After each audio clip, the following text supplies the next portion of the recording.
Hello everyone, welcome back. पिछले class में हम लोगों ने मोल कंसेप्ट के बारे में और देखा था कि मोल क्या होता है और उसके ऊपर कुछ कैलकुलेशन भी किया था। तो आज एक क्वेश्चन से हम लोग स्टार्ट करते हैं जो पिछले क्लास में हम लोगों ने पढ़ा था। तो एक क्वेश्चन लिखेंगे। क्वेश्चन है कि a sample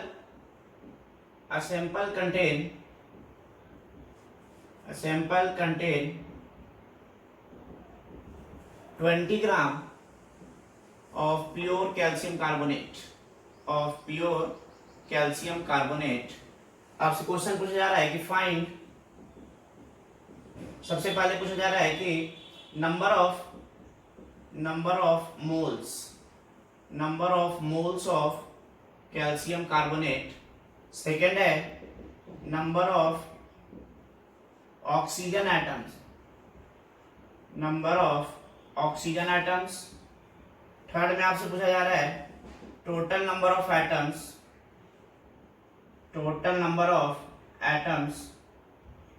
in the sample.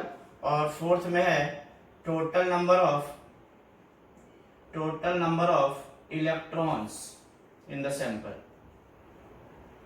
ठीक है, तो एक क्वेश्चन है।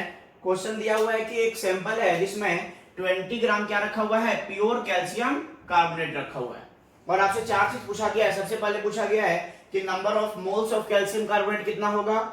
दूसरा पूछा गया है कि नंबर ऑफ ऑक्सीजन एटम कितना होगा। तीसरा है कि टोटल नंबर ऑफ एटम्स कितना होगा। और चौथा पूछा है कि टोटल नंबर ऑफ इलेक्ट्रॉन्स कितना होगा उस सैंपल के अंदर। तो देखो, सबसे पहले हम लोग क्या करेंगे कि नंबर ऑफ मोल्स निकाल लेते हैं। तो कैसे हम लोग सॉल्व करेंगे, पहले नंबर ऑफ मोल्स निकालते हैं। पहला सॉल्यूशन देखते हैं। नंबर ऑफ मोल्स निकालने का फॉर्मूला हम लोगों ने लास्ट क्लास में पढ़ा था, क्या कि given mass upon molar mass. तो इसका मोलर मास कितना हो जाएगा, what is the molar mass of calcium carbonate. Calcium का कितना होता है 40, कार्बन का 12 और एक ऑक्सीजन का 16। तो 3 का कितना हो जाएगा 16 इंटू 3। तो इसका मोलर मास हो गया कितना, ऐड करो कितना हो गया 100। तो इसका मोलर मास हो गया 100 ग्राम। अब देखो, मोलर मास हो गया 100 ग्राम। तो हम लोग simple number of moles of calcium carbonate अगर निकालना हो, number of moles of calcium carbonate, हम लोग क्या करेंगे, given mass upon molar mass. तो गिवन मास है 20 ग्राम और मोलर मास है 100। कितना आ गया 0.2 मोल्स। तो number of moles of calcium carbonate तो निकल गया, कितना हो गया 0.2। अब आपसे पूछा जा रहा है कि नंबर ऑफ ऑक्सीजन एटम। तो देखो, सबसे पहले देखो कि एक मोल में कितना ऑक्सीजन का एटम होगा। जैसे मान लो कि अगर एक मॉलिक्यूल अगर हमारे पास कैल्शियम कार्बोनेट होता तो उसमें ऑक्सीजन के एटम कितने होते, 3। तो ये हमारे पास मोल निकला है, मॉलिक्यूल नहीं है। नंबर ऑफ मॉलिक्यूल निकालना पड़ेगा पहले और उसके बाद 3 से मल्टीप्लाई कर देंगे, we will get the number of atoms पूछा है यहाँ पे। समझ में आ रही बात। तो हम लोग क्या करेंगे, सबसे पहले नंबर ऑफ मोल्स निकल गया तो नंबर ऑफ मॉलिक्यूल्स निकाल सकते हैं हम लोग। तो दूसरा क्वेश्चन हम लोग सोल्व करने जा रहे हैं नंबर ऑफ ऑक्सीजन एटम के लिए। तो हमारे पास नंबर ऑफ मोल्स आ चुका है, अब हम लोग निकालने जा रहे हैं नंबर ऑफ मॉलिक्यूल्स। तो नंबर ऑफ मॉलिक्यूल्स कितना हो जाएगा, number of molecules of calcium carbonate. Number of molecules of calcium carbonate कितना हो जाएगा 0.2 into Avogadro number. 0.2 into Avogadro number हो गया नंबर ऑफ मॉलिक्यूल्स। अब देखो, एक मॉलिक्यूल अगर हम कैल्शियम कार्बोनेट लेते हैं तो उसके अंदर ऑक्सीजन एटम कितना है, 3 ऑक्सीजन एटम है। तो हम लोग लिख सकते हैं कि in one molecule of calcium carbonate we have 3 atoms of oxygen. एक मॉलिक्यूल कैल्शियम कार्बोनेट के अंदर कितना ऑक्सीजन एटम है, 3 ऑक्सीजन एटम है। तो हमारे पास टोटल कितना मॉलिक्यूल है 0.2 Na। तो 0.2 Na मॉलिक्यूल में कितना ऑक्सीजन एटम होगा, तो निकाल सकते हैं। Therefore in 0.2 into Na molecule of calcium carbonate we will have 3 into 0.2 into Na atoms of oxygen। इसको सोल्व कर लेंगे, कितना हो जाएगा ये 0.6 Na। तो इतना एटम आ जाएगा किसका, ऑक्सीजन का। तो इसका आंसर कितना आ गया, इसका आंसर आ गया 0.2। इसका कितना आ गया 0.6 इंटू Na। तीसरा क्वेश्चन है total number of atoms. Total number of atoms कितना होगा? तो देखो एक मॉलिक्यूल के अंदर टोटल कितना एटम है? 3 ऑक्सीजन का है, 1 कार्बन का और 1 कैल्शियम का। कितना हो गया? 5।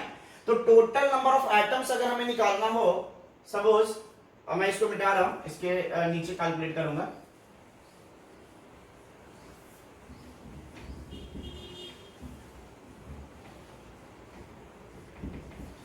टोटल नंबर ऑफ एटम्स अगर हमें निकालना है, third solution, third one.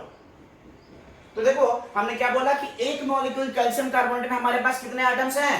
5 atoms हैं। तो हम लोग लिख सकते हैं कि in one molecule of calcium carbonate we have 5 atoms. कितने एटम्स है? 5। 3 ऑक्सीजन के, 1 कैल्शियम के और 1 कार्बन के। We have 5 atoms. Therefore in कितना मोल हो जाएगा टोटल? टोटल कितने मॉलिक्यूल हो जाएंगे? टोटल हमारे पास कितना मॉलिक्यूल हो जाएगा? ये नंबर ऑफ मोल है, एन से मल्टीप्लाई कर देंगे, we will get the number of molecules. तो in 0.2 into Na molecule of calcium carbonate we will have 5 into 0.2 into Na atoms. कितना हो जाएगा? इसको सोल्व कर लेंगे तो ये हो जाएगा Na एटम्स, मतलब 6.022 इनटू 10⁻23 एटम्स हो जाएगा टोटल। अब फोर्थ क्वेश्चन है, तो इसका आंसर कितना आ गया? Na। इसका आंसर आ जाएगा। फोर्थ वन है कि टोटल नंबर ऑफ इलेक्ट्रॉन्स। अब देखो टोटल नंबर ऑफ इलेक्ट्रॉन्स कैसे निकालेंगे? तो देखो एक मॉलिक्यूल के अंदर पहले हम लोग इलेक्ट्रॉन निकाल ले। कितना इलेक्ट्रॉन होता है? कैल्शियम के अंदर कितना इलेक्ट्रॉन है? एटॉमिक नंबर कितना है? 20। तो 20 इलेक्ट्रॉन होगा। कार्बन के अंदर एटॉमिक नंबर 6 है ना, एटॉमिक नंबर 6 है तो इलेक्ट्रॉन भी 6 होगा। और ऑक्सीजन एटॉमिक नंबर 8 है तो इलेक्ट्रॉन भी 8 होगा।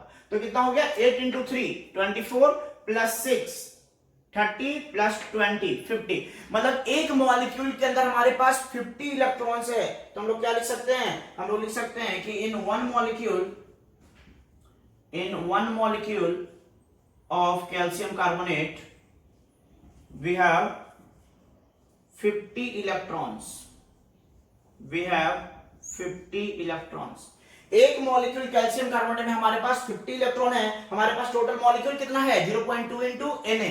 Therefore in 0.2 into Na molecule of calcium carbonate we will have 50 into 0.2 into Na electrons। कितना इलेक्ट्रॉन हो जाएगा? इसको सोल्व कर लो, कितना आ जाएगा? इसको सोल्व करेंगे तो आ जाएगा 10 इंटू Na। तो कितना टोटल नंबर ऑफ इलेक्ट्रॉन हो गया? 10 इंटू Na। तो इसका आंसर कितना हो जाएगा? 10। समझ में आ गई बात? तो देखो सबसे पहले हमने क्या किया? नंबर ऑफ मोल्स कैलकुलेट किया। अब नंबर ऑफ मोल्स, इसी में एक और क्वेश्चन पूछा जा सकता था कि नंबर ऑफ मॉलिक्यूल्स कितना होगा। तो नंबर ऑफ मोल्स कैलकुलेट कर लेंगे। नंबर ऑफ मॉलिक्यूल्स कैलकुलेट करने के लिए क्या करते हैं? इसको एवोगाड्रो नंबर से मल्टीप्लाई कर देंगे। उसके बाद ऑक्सीजन एटम देख लेंगे कितना है, उतना से मल्टीप्लाई कर देंगे। फिर नंबर ऑफ इलेक्ट्रॉन्स निकाल लेंगे हम लोग एटम, मतलब जो भी पूछेगा, नंबर ऑफ प्रोटॉन पूछे, नंबर ऑफ न्यूट्रॉन्स पूछे, टोटल चार्ज पूछे, तो कितना हो जाएगा? इलेक्ट्रॉन के ऊपर टोटल चार्ज जितना होता है, तो एक इलेक्ट्रॉन का जितना चार्ज होता है उसे मल्टीप्लाई कर देंगे तो टोटल चार्ज आ जाएगा केवल इलेक्ट्रॉन पे। फिर प्रोटॉन पे जोड़ेंगे, बट दोनों सेम होता है तो ओवरऑल कितना हो जाएगा? 0 हो जाएगा। तो इस तरीके से क्वेश्चन जो है मोल कंसेप्ट में आपको कोई एक मास दे सकता था या नंबर ऑफ मोल्स दे सकता था, वहां से मास कैलकुलेट कराया जा सकता था। ठीक है, तो अलग अलग टाइप के इसी तरीके से क्वेश्चंस जो है आपको दिखेंगे मोल कंसेप्ट के ऊपर, कैलकुलेशन के ऊपर। और नेक्स्ट हम लोग बात करेंगे कि जो लास्ट क्लास में हम लोगों ने पढ़ा था ना, एटॉमिक मास यूनिट या यूनिफाइड मास जिसको बोलते हैं, यू या फिर एएमयू। एएमयू जो है वो पुराना नाम था, उसी का नया नाम कर दिया गया है यू, दैट इज यूनिफाइड मास। तो हम लोग देखेंगे कि यूनिफाइड मास को ग्राम में कैसे कन्वर्ट करेंगे, कि अगर एएमयू को अगर हमें ग्राम में लिखना है तो उसको हम लोग कैसे लिखेंगे, या एएमयू होता क्या है। तो सबसे पहले हम लोग पढ़ेंगे कि एएमयू होता क्या है। तो हेडिंग लगाएंगे atomic mass unit, atomic mass unit, जिसको शॉर्ट में बोलते हैं एएमयू। ये पुराना नाम था, नया नाम हो गया है, इसी का नया नाम है यूनिफाइड मास। यूनिफाइड मास जिसको हम लोग शॉर्ट में बोलते हैं यू। ठीक है, दोनों सेम ही है। तो तो 1 AMU को डिफाइन कैसे करते हैं? तो 1 AMU को हम लोग डिफाइन करते हैं, 1 AMU is defined as 1/12th mass, 1/12th mass of 1 atom of carbon 12 isotope. C12 isotope का जितना मास है एक एटम का, उसका 12th पार्ट मतलब 12वां भाग जो है वही क्या कहलाता है? 1 AMU कहलाता है। तो 1 AMU को हम लोग डिफाइन कर सकते हैं कि 1/12th mass of one atom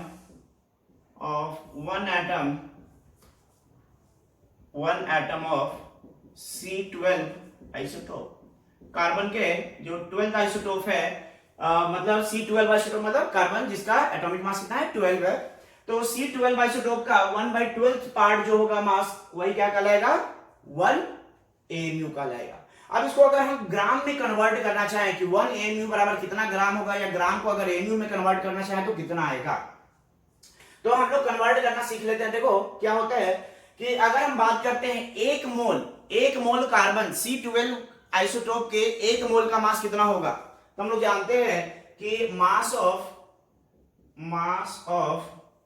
1 mole of C12 isotope ये होता है 12 ग्राम, है ना। मोलर मास कितना हो जाएगा? 12 ग्राम।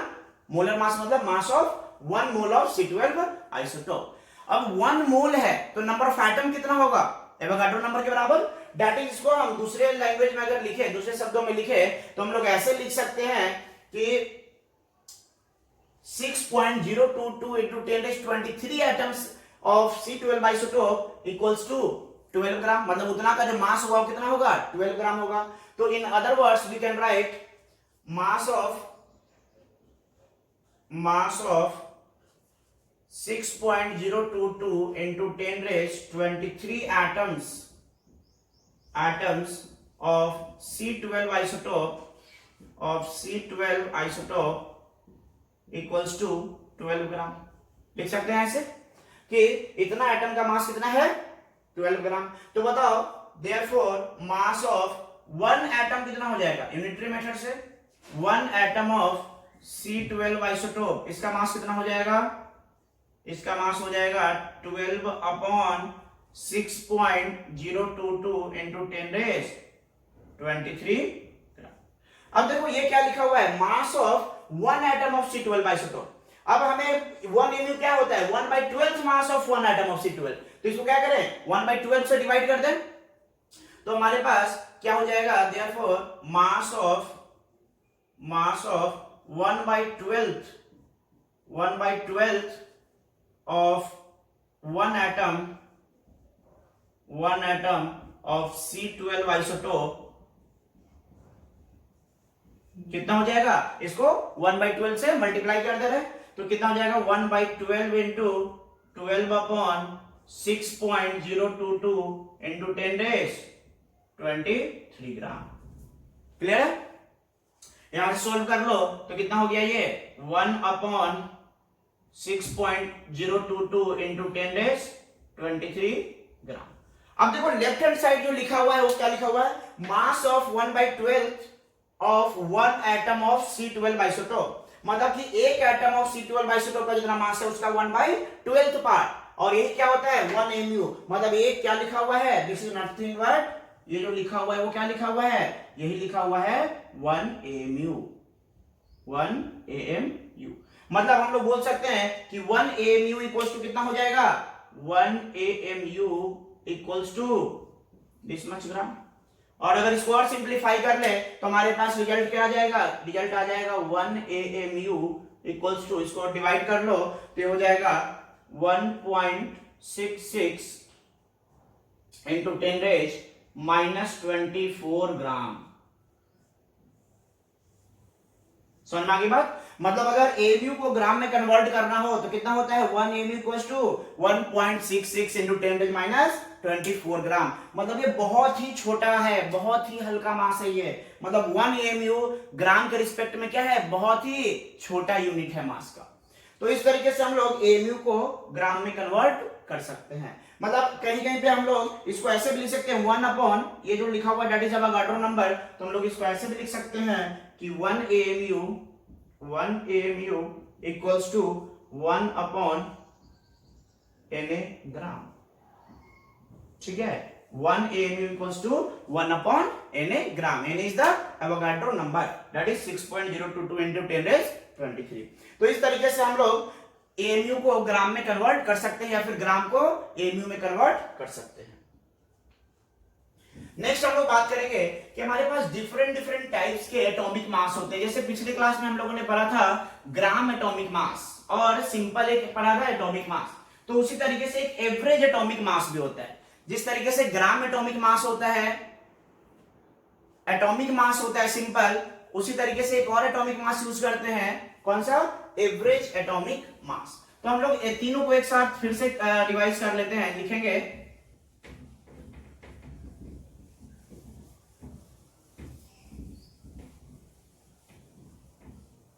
different types of atomic masses, different types of atomic masses,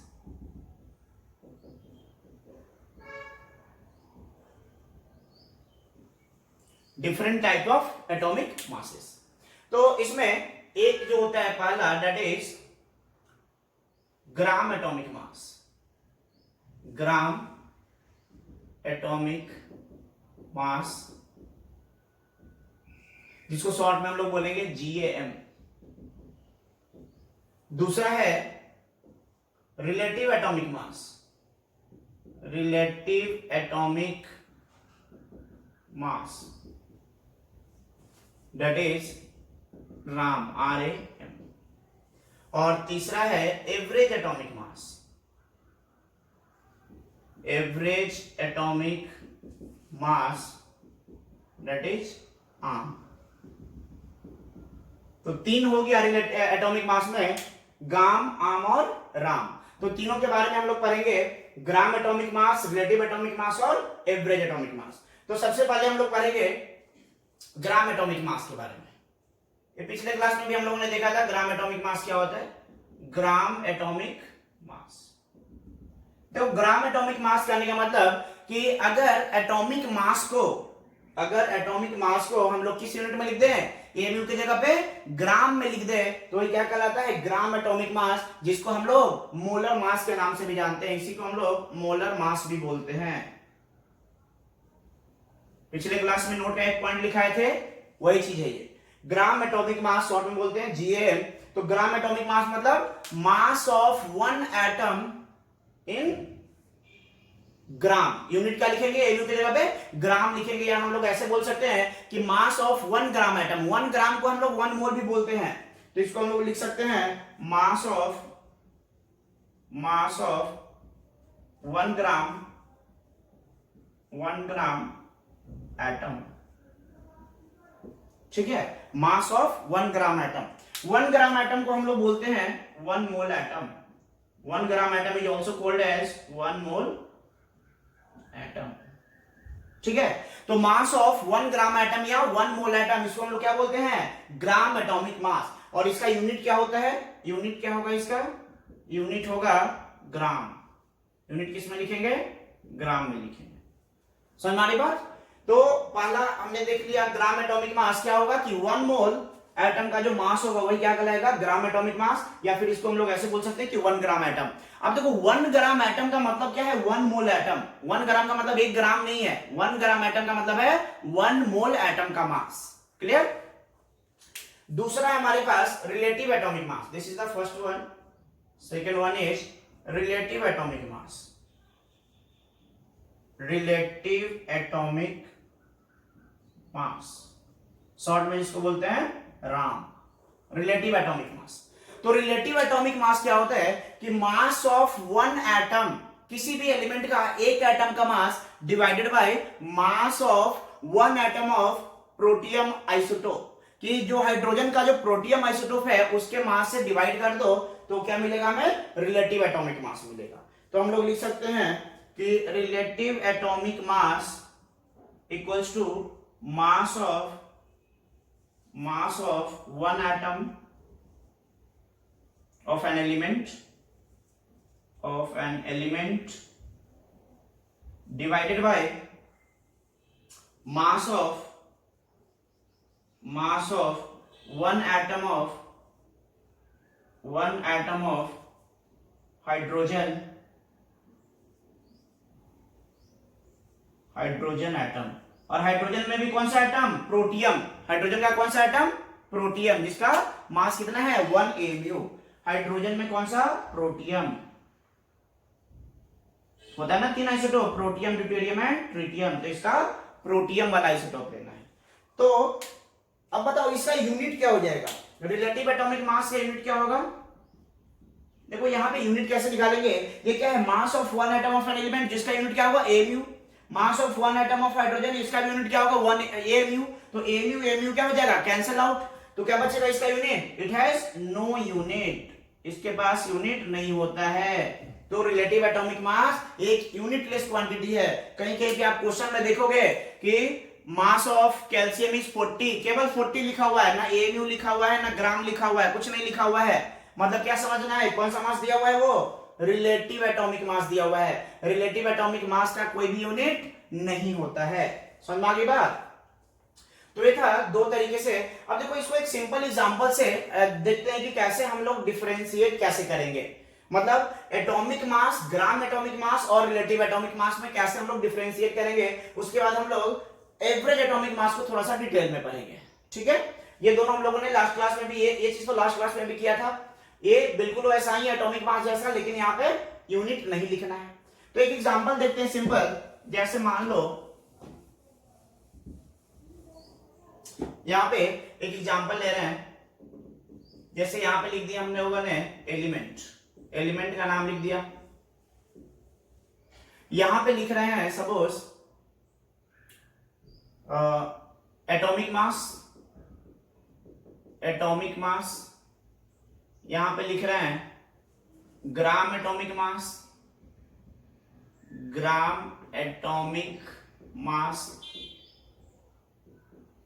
और यहां पे लिख रहे हैं रिलेटिव एटॉमिक मास।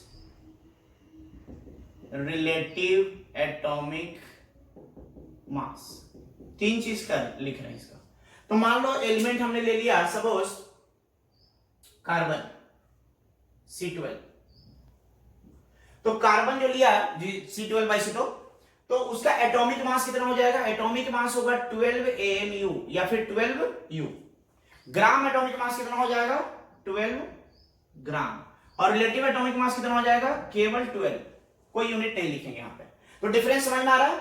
जब एटॉमिक मास लिखना हो तो AMU में, जब ग्राम एटॉमिक मास को ही मोलर मास भी बोलते हैं। Gram atomic mass is also called as molar mass, लिखा हुआ है यहाँ पे। तो ग्राम एटॉमिक मास को ग्राम में लिखेंगे और रिलेटिव एटॉमिक मास को कोई यूनिट नहीं लिखेंगे। तो देखो वैल्यू सबका वही है, यहाँ पे भी 12 है, यहाँ पे भी 12 है और यहाँ पे भी 12 है, लेकिन केवल यूनिट क्या है हर जगह पे? डिफरेंट। यहाँ पे AMU है, यहाँ पे ग्राम है और यहाँ पे कोई भी यूनिट नहीं है। एक और एग्जांपल ले लो। जैसे मान लो ले लिए सपोज नाइट्रोजन। तो नाइट्रोजन का एटॉमिक मास कितना हो जाएगा? 14 AMU। ठीक है, ग्राम एटॉमिक मास कितना हो जाएगा? 14 ग्राम। और रिलेटिव कितना हो जाएगा? 14। समझ मानी बात? तो केवल यूनिट का डिफरेंस है, वैल्यू क्या रहेगा? न्यूमेरिकल वैल्यू क्या है? तीनों जगह पे सेम है। तो ये तीनों में हम लोग डिफरेंशिएट कर सकते हैं। नेक्स्ट हम लोग पढ़ेंगे एवरेज एटॉमिक मास के बारे में। तो लिखेंगे नेक्स्ट हेडिंग एवरेज एटॉमिक मास।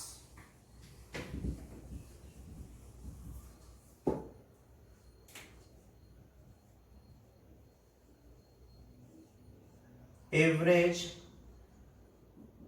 Atomic mass. ठीक है, एवरेज एटॉमिक मास क्या होता है? कब हम लोग यूज करेंगे एवरेज एटॉमिक मास? जैसे मान लो कि हमारे पास एक ही एलिमेंट के डिफरेंट आइसोटोप्स है। जैसे मान लो क्लोरीन है या हाइड्रोजन है या आयरन है, तो उसका अगर 2 अलग अलग या 3 अलग अलग या 4 अलग अलग आइसोटोप्स है, तो क्या करते हैं उस केस में अगर हम एटॉमिक मास की बात करें तो हम लोग क्या करते हैं, जितने भी आइसोटोप्स है सबका समेशन करते हुए हम लोग एवरेज मास निकालते हैं, एवरेज एटॉमिक मास निकालते हैं, और उसी केस में हम लोग क्या यूज करेंगे, एवरेज एटॉमिक मास। तो सबसे पहली बात कि इसका यूज कब करना है, तो इसका यूज तब करना है जब एक एलिमेंट के एक से ज्यादा आइसोटोप्स होते हो। तो सबसे पहला लिखेंगे इसके अंदर, it is used in case of isotopes. It is used in case of isotopes. जब एलिमेंट के एक से ज्यादा आइसोटोप्स होते हैं तो उस केस में हम लोग क्या यूज करेंगे, एवरेज एटॉमिक मास यूज करेंगे। अब एटॉमिक मास हम लोग एवरेज एटॉमिक मास निकालेंगे कैसे, उसके बारे में हम लोग पढ़ते हैं। तो जैसे मान लो कि हमारे पास कोई एक एलिमेंट है, सपोज एक एलिमेंट कोई भी मान लेते हैं एक्स है, ठीक है, या ए है। तो एक एलिमेंट ए है जिसका अलग अलग आइसोटोप्स है, मान लो कि 3 आइसोटोप या 4 आइसोटोप अलग अलग है, और सबका मास क्या होगा, आइसोटोप है तो सबका मास क्या होगा, अलग अलग होगा। तो मान लेते हैं सबका मास m1 m2 m3 m4 ऐसे n तक है, मान लो n नंबर ऑफ आइसोटोप्स है, तो मास है m1 m2 m3 ऐसे mn तक। और अब देखो सबका परसेंटेज भी अलग अलग होगा, हो सकता है कि जिसका मास m1 है उसका परसेंटेज x1 हो, m2 मास वाले का परसेंटेज x2 है, m3 मास वाले का परसेंटेज x3 है। तो ऐसे अलग अलग परसेंटेज भी होगा, लेकिन टोटल अगर परसेंटेज जोड़े x1 plus x2 plus x3 up to xn तक, तो कितना होना चाहिए, टोटल मिलाकर 100% होना चाहिए। तो मान लेते हैं हम लोग इस तरीके से कि late an element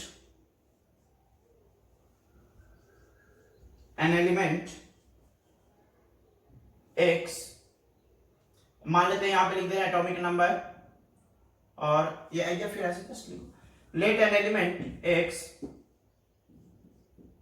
has n number of isotopes, n number of isotopes। एक एलिमेंट है x जिसका बहुत सारे आइसोटोप्स है, n नंबर ऑफ आइसोटोप्स है, और सबका मास क्या होगा, अलग अलग होगा, और परसेंटेज भी क्या होगा, अलग अलग होगा। तो लिख लेते हैं कि late masses of isotopes are suppose m1 m2 m3 up to mn तक मान लेते हैं। इस तरीके से मास है, जो आइसोटोप्स है, कुछ आइसोटोप्स का मास m1 है, कुछ का m2 है, कुछ का m3 है, ऐसे अप टू mn तक है। and their percentage abundance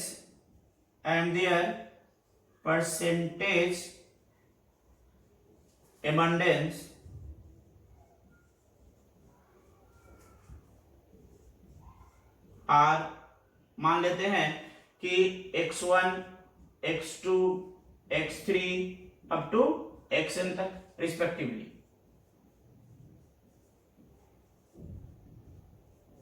ठीक है, तो देखो हम लोगों ने क्या सपोज किया यहाँ पे कि मान लेते हैं कि एक एलिमेंट x है जिसके n नंबर ऑफ आइसोटोप्स है। तो आइसोटोप्स का मास क्या है, m1 m2 m3 इस तरीके से, और m1 का परसेंटेज कितना है x1, m2 का परसेंटेज कितना है x2, m3 वाले का परसेंटेज कितना है x3, इस तरीके से mn वाले का परसेंटेज कितना है xn। अब यहाँ पे देखो x1 plus x2 x3 up to xn जोड़ोगे तो टोटल परसेंटेज कितना होना चाहिए, 100 होना चाहिए, ठीक है ना, परसेंटेज।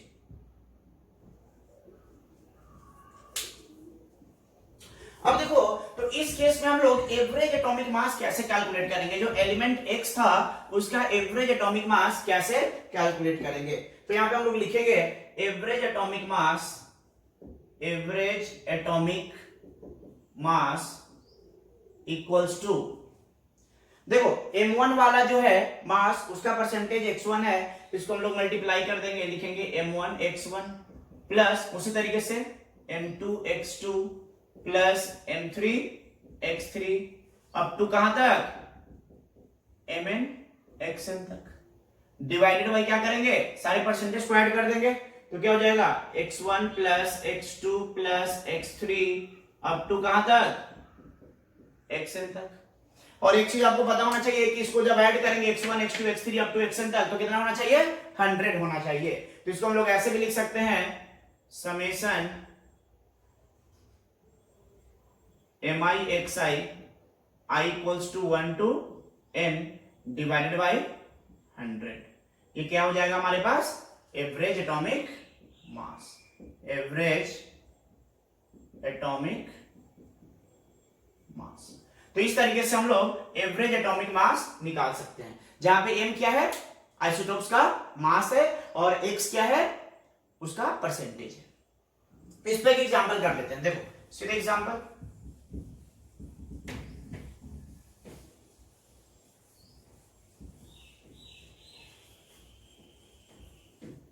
एक एग्जांपल है, जैसे लिखा हुआ है, मान लेते हैं कि in nature chlorine has two isotopes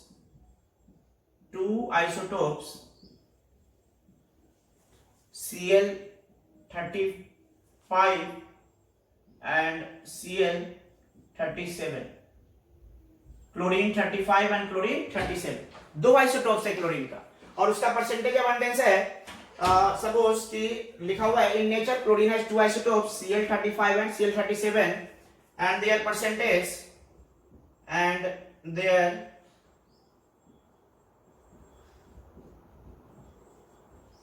percentage abundance is 75% and 25% respectively। आपसे पूछा जा रहा है कि find average atomic weight of chlorine. Find average atomic mass of chlorine. Chlorine का एवरेज एटॉमिक मास आपको निकालना है। अब देखो क्या दिया हुआ है यहाँ पे, एक का मास दिया हुआ है 35 और इसका परसेंटेज है 75%, और दूसरा है 37 और इसका परसेंटेज है 25%। तो हम लोग क्या लिखेंगे यहाँ पे? सीधा सॉल्यूशन इस फॉर्मूला में सिंपली पुट कर देंगे तो हमारे पास आ जाएगा कि average atomic mass of chlorine equals to 35 वाला जो मास है उसका परसेंटेज कितना है? 75, प्लस 37 वाला जो मास है उसका परसेंटेज कितना है? 25, डिवाइडेड बाई परसेंटेज दोनों को ऐड कर दो, 75 प्लस 25। ये ऐड करके हमेशा 100 ही आएगा, नीचे में ऐड करोगे हमेशा यू विल गेट 100। तो कितना हो जाएगा? इसको मल्टीप्लाई कर लो, इसको जब सोल्व करोगे तो ये आएगा आपका 35 पॉइंट, या इसको आप दोनों को ऐड करो तो ये आएगा 3550 और नीचे में आ जाएगा 100। तो ये हो गया आपका कितना? 35.5। तो एवरेज एटॉमिक मास कितना आ गया? एवरेज एटॉमिक मास आ गया आपका 35.5, जो कि पिछले क्लास में हम लोगों ने पढ़ा भी था कि जो एटॉमिक मास लिखते हैं क्लोरीन का 35.5 लिखते हैं। तो ये भी बताया था कि फ्रैक्शन में क्यों लिखते हैं, इसको हम लोग अगले क्लास में डिस्कस करेंगे। तो समझ में आ गया कि फ्रैक्शन में क्यों आता है। फ्रैक्शन में आने का रीजन है इसका दो अलग अलग आइसोटोप्स में होना और दोनों का परसेंटेज कुछ इस तरीके से होना। तो इस वजह से इसका एवरेज एटॉमिक मास क्या हो जाता है? परसेंटेज फ्रैक्शन में आ जाता है 35.5 AMU। तो यूनिट क्या हो जाएगा इसका? AMU। एवरेज एटॉमिक मास का यूनिट क्या है? AMU। क्लियर है? तो इस तरीके से हम लोग एवरेज एटॉमिक मास कैलकुलेट करेंगे। कहीं कहीं पे ऐसा भी हो सकता है कि एवरेज एटॉमिक मास आपको दिया हुआ है और आपसे पूछा जाए कि परसेंटेज बताइए, परसेंटेज कितना होगा। समझ में आ रहा है? जैसे एक और एग्जांपल करते हैं, लिखो next example.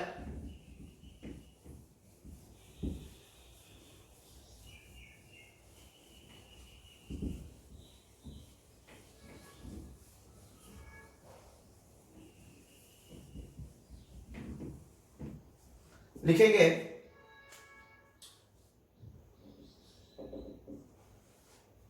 boron has two isotopes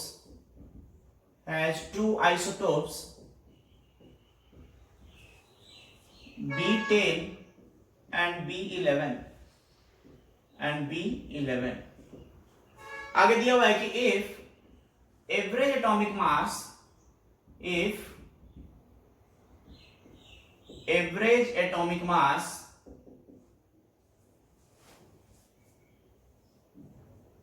of boron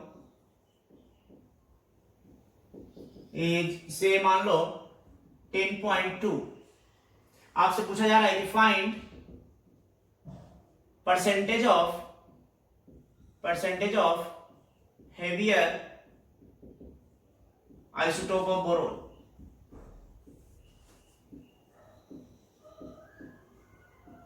percentage of heavier isotope of boron पूछा जा रहा है आपसे।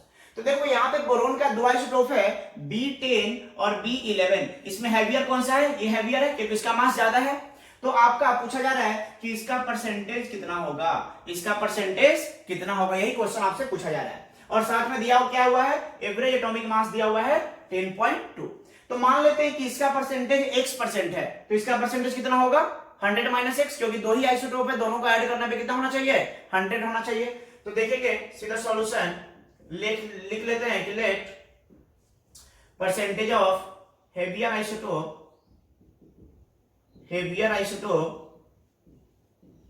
Is x। मान लेते हैं कि हेवियर आइसोटोप का परसेंटेज कितना है? x% है। देन लाइटर का कितना हो जाएगा? परसेंटेज ऑफ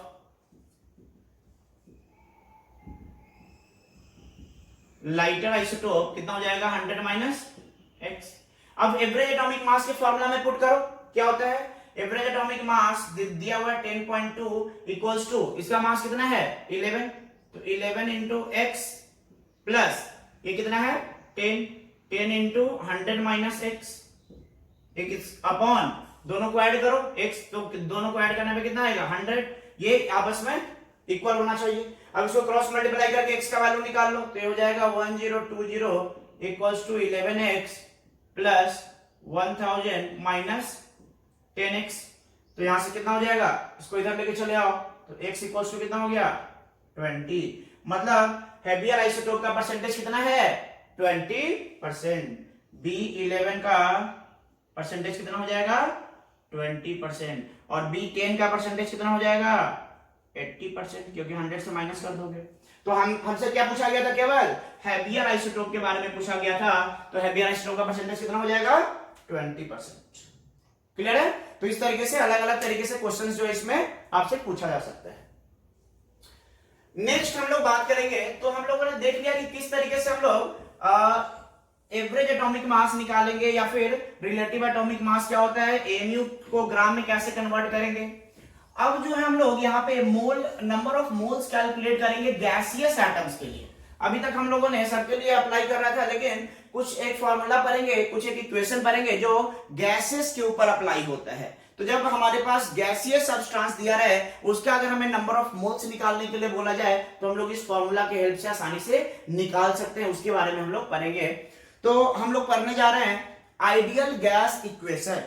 इसको डिटेल में हम लोग गैसेस स्टेट्स के अंदर पढ़ेंगे। फिलहाल मोल कंसेप्ट में इसका यूज आता है, इसलिए यहाँ पे आपको थोड़ा सा इंट्रोड्यूस करा रहे हैं इसके बारे में। तो लिखेंगे next heading ideal gas equation. Ideal gas equation.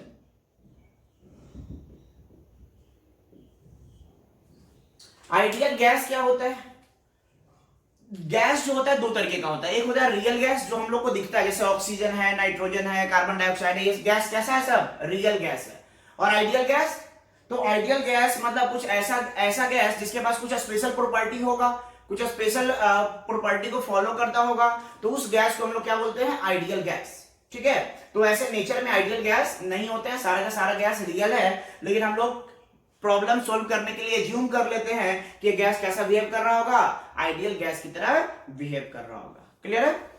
तो डिटेल में आइडियल गैस, रियल गैस के बारे में हम लोग गैसियस स्टेट मतलब स्टेट्स ऑफ मैटर के अंदर पढ़ेंगे। यहाँ पे फिलहाल हम लोग जो मोल कंसेप्ट में इसका जो पार्ट है, जहां पे इसका हम लोग यूज करते हैं मोल कंसेप्ट के अंदर, बस उतना के ऊपर अभी हम लोग इस पे फोकस करेंगे। तो एक इक्वेशन है, जस्ट मैं लिख दे रहा हूं direct, PV equals to nRT। इस इक्वेशन को हम लोग बोलते हैं आइडियल गैस इक्वेशन। यहां पे P क्या है? P is the pressure of gas, pressure of gas. V is the volume, volume. अब वॉल्यूम ऑफ गैस मतलब वॉल्यूम ऑफ कंटेनर। गैस को जिस कंटेनर में रखते हैं उसका वॉल्यूम उतना हो जाएगा। तो V क्या है, वॉल्यूम ऑफ गैस, या फिर बोल सकते हो volume of container in which gas is kept. N is the number of moles, number of moles of gas, gas का नंबर ऑफ मोल्स कितना है। R को एक कांस्टेंट है, R इज गैस कांस्टेंट जिसको बोलते हैं, R इज गैस कांस्टेंट। अभी हम लोग देखेंगे इसका वैल्यू कितना होता है।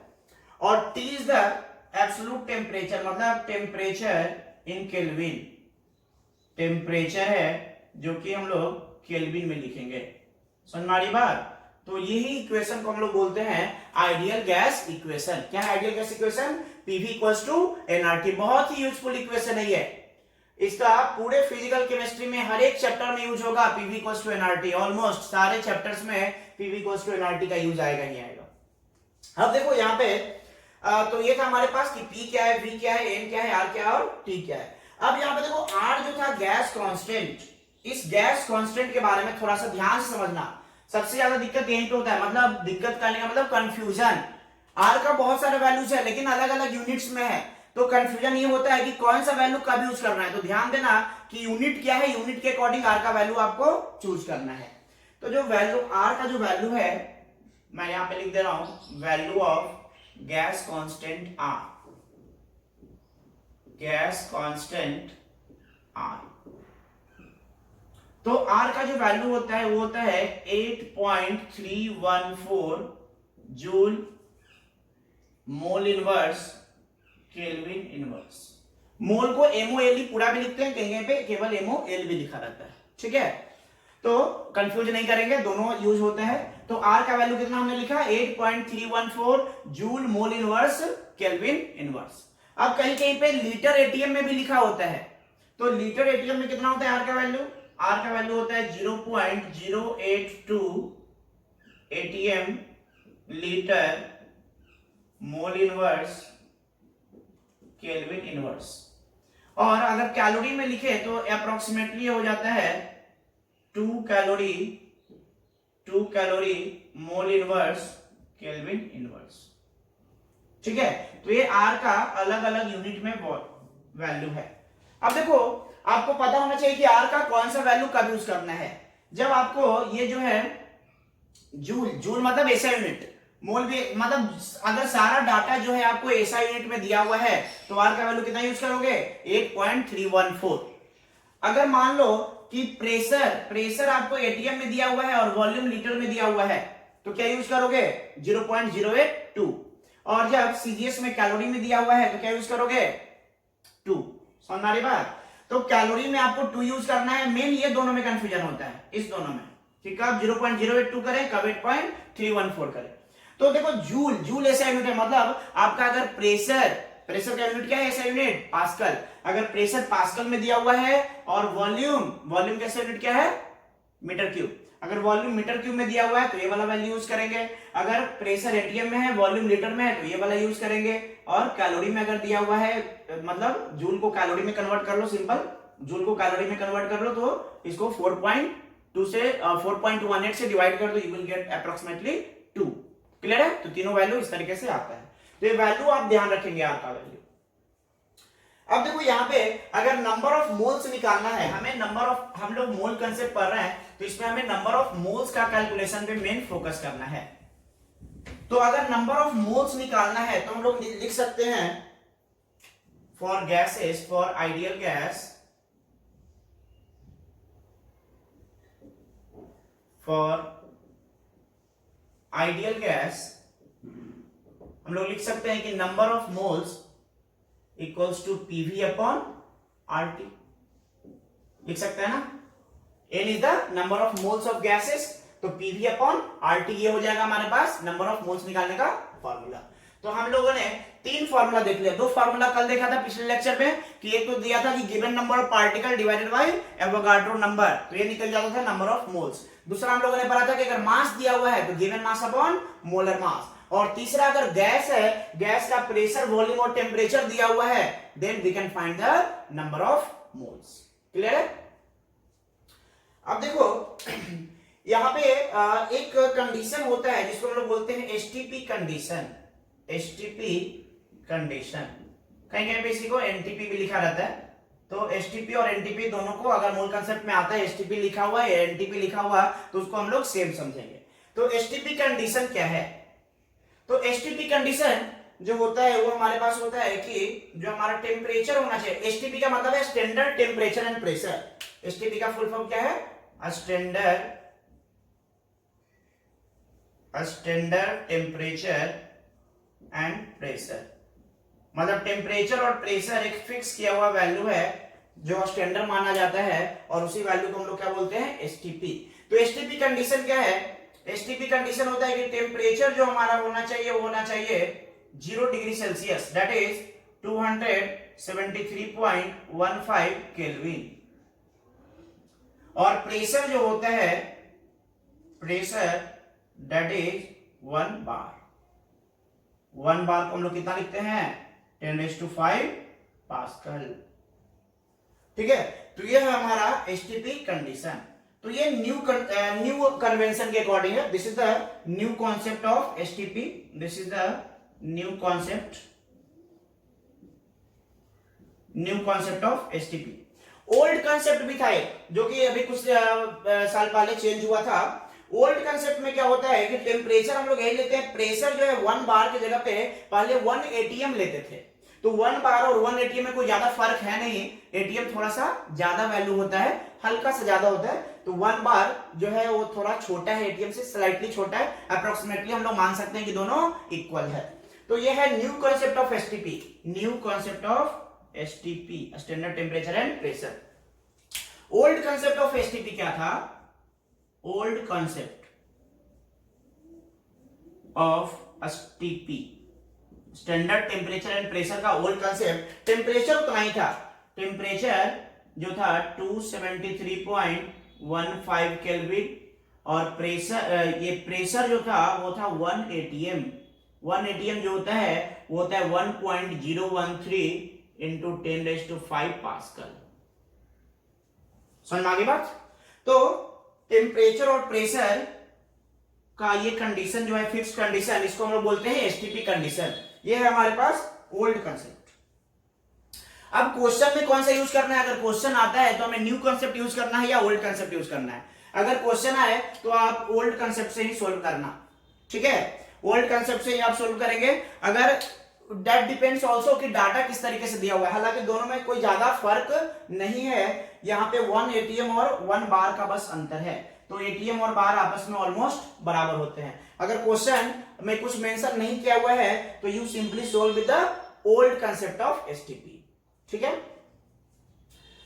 अब देखो यहां पे हम लोग एक क्वेश्चन करते हैं। क्वेश्चन है कि अगर मान लो हमारे पास 1 मोल कोई भी आइडियल गैस है, क्वेश्चन लिख देते हैं हम।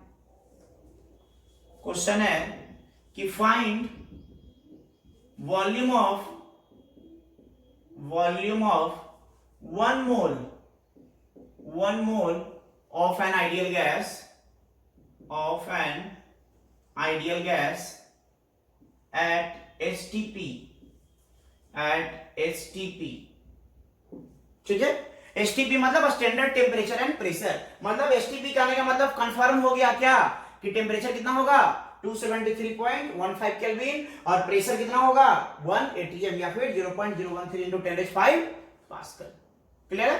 अब देखो दोनों कॉन्सेप्ट से एक बार निकाल के चेक कर लेते हैं क्या डिफरेंस आता है। एक बार हम लोग न्यू कॉन्सेप्ट से भी निकालते हैं और एक बार ओल्ड कॉन्सेप्ट से भी निकालते हैं। तो सीधा solution according to old concept वाले निकाल लेते हैं। As per old concept of STP, STP के ओल्ड कॉन्सेप्ट के अकॉर्डिंग हम लोग निकाल रहे हैं। तो देखो टेम्परेचर कितना हो जाएगा? टेम्परेचर हो जाएगा 273.15 केल्विन।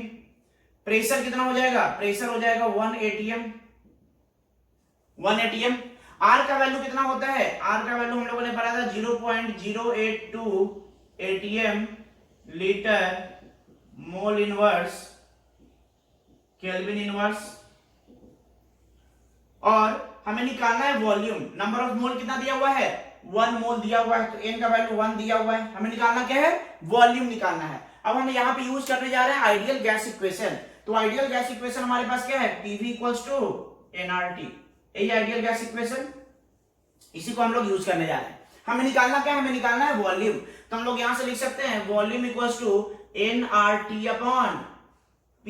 सबका वैल्यू सब्स्टिट्यूट कर दो। n का वैल्यू कितना दिया हुआ है 1 मोल, r का वैल्यू कितना है, r का वैल्यू है 0.082।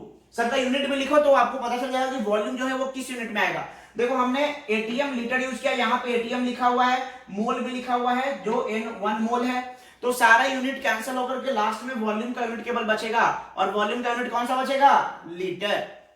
तो ये हो गया आज टेम्परेचर कितना है 273.15 केल्विन अपॉन प्रेशर कितना है, प्रेशर है 1 एटीएम। इसको आप सोल्व करोगे तो आपको मिलेगा 22.4 लीटर, 22.4 लीटर। मतलब कोई भी आइडियल गैस अगर 1 मोल लेते हैं एसटीपी कंडीशन, देखो ध्यान देना, कंडीशन अगर चेंज हो जाएगा तो वॉल्यूम चेंज हो जाएगा, कंडीशन एसटीपी होना जरूरी है। तो एसटीपी कंडीशन के ऊपर 1 मोल कोई भी अगर आइडियल गैस हो तो उसका वॉल्यूम कितना आएगा 22.4 लीटर ही आएगा। मतलब 1 मोल का वॉल्यूम कितना है 22.4 लीटर। 2 मोल का कितना हो जाएगा 2 से मल्टीप्लाई कर देंगे, 3 मोल का कितना हो जाएगा 3 से मल्टीप्लाई कर देंगे। तो इस तरीके से हम लोग निकाल सकते हैं कि अगर वॉल्यूम दिया हुआ है आइडियल गैस का, किसी भी आइडियल गैस का अगर वॉल्यूम दिया हुआ है तो हम लोग एसटीपी कंडीशन पे अगर दिया हुआ है तो हम लोग क्या कर सकते हैं, नंबर ऑफ मोल्स निकाल सकते हैं। कैसे, 22.4 से डिवाइड करके। अब देखो ये था ओल्ड कंसेप्ट के अकॉर्डिंग, अब बात करते हैं कि न्यू कंसेप्ट के अकॉर्डिंग कैसे होगा।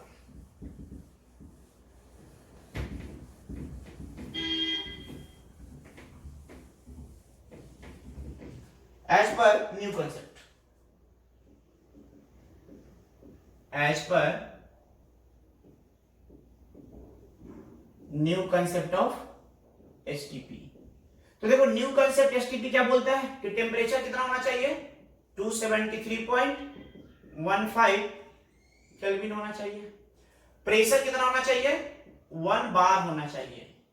अब देखो 1 बार और 1 एटीएम में क्या रिलेशन होता है, 1 एटीएम जो हमारे पास होता है दैट इज इक्वल्स टू 1.013 बार के बराबर होता है, ये चीज होता है 1 एटीएम इक्वल्स टू 1.013 बार।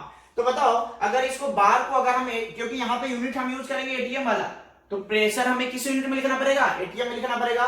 तो इसको हम लोग लिख सकते हैं कि 1 बार को हम लोग क्या लिख सकते हैं 1 अपॉन 1.013 एटीएम, ऐसे लिख सकते हैं क्या, 1 बार इक्वल्स टू 1 पॉइंट इतना लिख सकते हैं ना, क्योंकि ये चीज हमारे पास होता है। अब देखो टेम्परेचर पता चल गया, प्रेशर पता चल गया, आर का वैल्यू हमें पता है 0.0821 ATM litre mole inverse kelvin inverse, और हमारे पास नंबर ऑफ मोल दिया हुआ है 1 मोल। पुट कर देंगे, हमारे पास V बराबर होता है nRT upon P।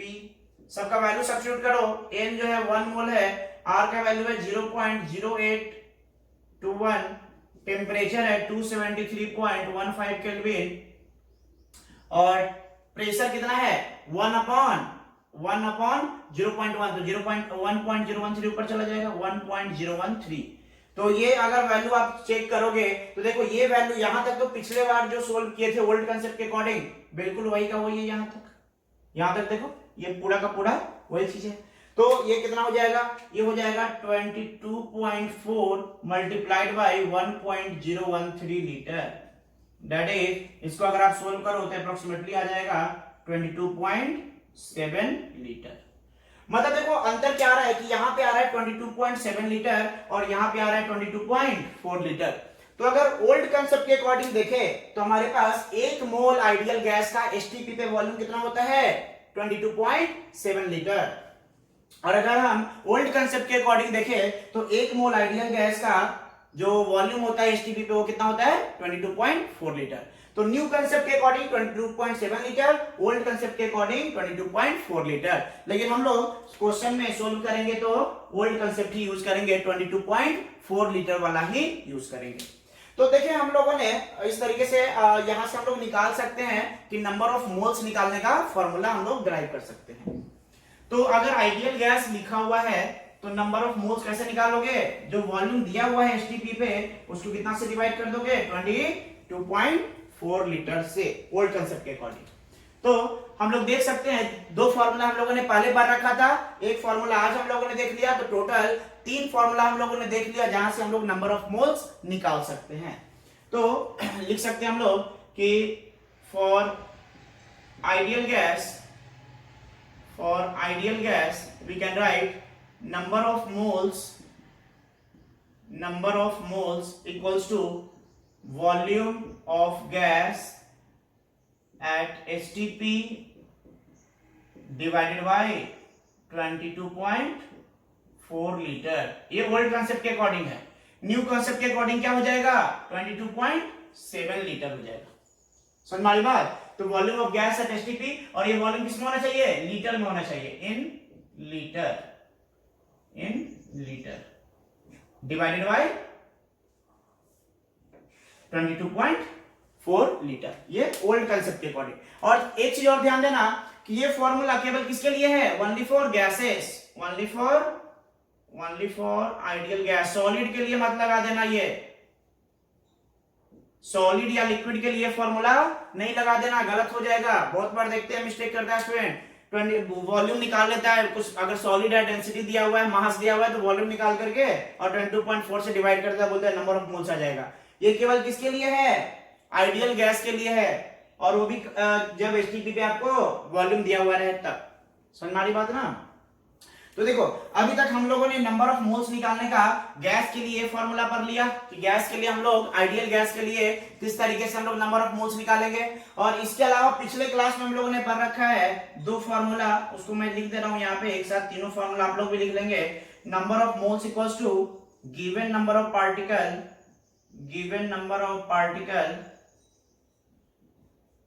Divided by Avogadro number, that is 6.022 into 10⁻23। ये फॉर्मूला हम लोगों ने पहले पढ़ रखा है। और एक फॉर्मूला और हम लोगों ने पढ़ रखा है कि number of moles equals to given mass in gram divided by molar mass. तो एक फॉर्मूला ये हम लोगों ने पहले पढ़ रखा था, ये भी एक दूसरा फॉर्मूला हम लोगों ने पहले पढ़ रखा था, और तीसरा फॉर्मूला एक ये आज हम लोगों ने देख लिया। तो हमारे पास 3 फॉर्मूला हो गया, 1, 2 और 3, किसका, नंबर ऑफ मोल्स को कैलकुलेट करने का। अब ध्यान रखना यही चीज कि अच्छा ये वाला जो है फॉर्मूला, ये दोनों, क्या ये दोनों गैस के लिए अप्लाई हो सकता है? बिल्कुल, गैस के लिए तीनों में से कोई अप्लाई हो सकता है, लेकिन ये वाला फॉर्मूला है केवल गैस के लिए अप्लाई होगा। गैस के लिए भी अप्लाई हो सकता है, गैस के लिए ये भी फॉर्मूला अप्लाई हो सकता है। ये दोनों सबके लिए है, सॉलिड लिक्विड गैस तीनों के लिए है, लेकिन ये फॉर्मूला केवल किसके लिए है, केवल गैस के लिए, आइडियल गैस के लिए होगी। ठीक है, तो आज हम लोग यहीं पे स्टॉप करते हैं। अगले क्लास में हम लोग इस पे कुछ क्वेश्चंस करेंगे और देखेंगे कि वेपर डेंसिटी क्या होता है, उससे हम लोग मॉलिक्यूलर मास कैसे निकालते हैं, और कुछ एक्सपेरिमेंटल मेथड्स भी है जहां से हम लोग मॉलिक्यूलर मास या एटॉमिक मास हम लोग निकाल सकते हैं। तो आज के लिए यहीं पे स्टॉप करते हैं। ओके।